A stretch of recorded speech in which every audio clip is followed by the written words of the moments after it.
Esmu Monta. Esmu Rihards.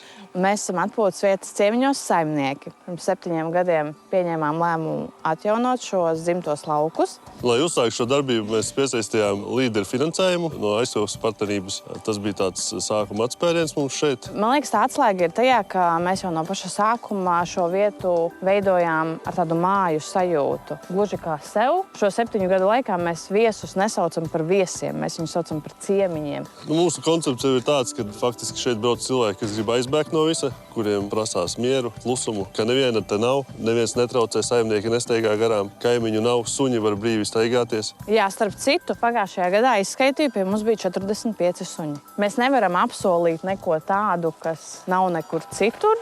Mēs varam apsolīt vienkārši personisku pieeju, rūpes, un parasti es arī saku, brauciet ciemiņos.